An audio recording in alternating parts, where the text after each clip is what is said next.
But they go into the Chris Benoit situation with Vince McMahon being asked about it and basically saying that he doesn't take any of the responsibility of what Chris Benoit did. He thought that he was a really great in-ring technical wrestler. He felt that he was a really good guy. He never showed signs of being somebody that seemed like he was going to murder his entire family.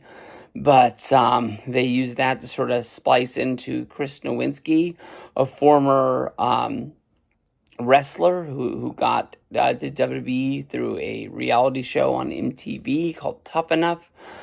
His career was ended short in his first year on the main roster when he was kicked in the face, landed on the mat, which led to a concussion problem. At that time, when a wrestler would claim that their head hurt and they had a concussion, it was kind of looked at as a way to get out of a match or something like that. Most guys wrestled hurt no matter what it was because that's just what everybody had done before them. And Nowinski didn't want to be looked at as somebody who quit. You know, WWE was his dream job. I mean, he went through that reality show process in order to get there, but he still got there. And that's when he started using his Harvard education to dig into studying the brain and finding out what CTE was. Through, CTE, he went out and he started doing interviews and articles, people asking him about being a former wrestler, him giving his thoughts on football. And Vince McMahon really thought that he was going out of his way to say bad things about WWE in the press in his interviews. So Vince brought him in to try to learn what he had to say, and they believed what Nowinski was saying was true, and they had to change their style of wrestling.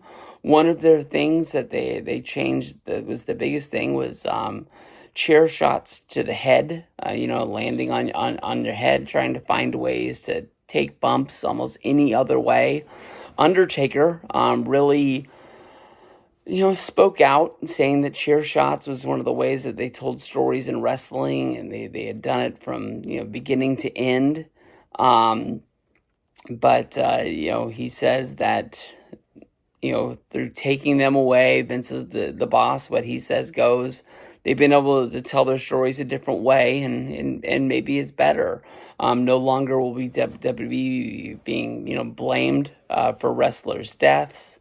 WWE has gone out of their way to try to get a better public image with a lot of the deaths that came out of like the 90s and 2000s of like the 1990 wrestlers that a lot of people grew up with dying way too young. Now, WWE will pay for a wrestler to go to rehab no matter if they're with the company or with the company. If you really think about it, like when Kurt Angle was wrestling for TNA, and he needed to go to rehab, he reached out to WWE.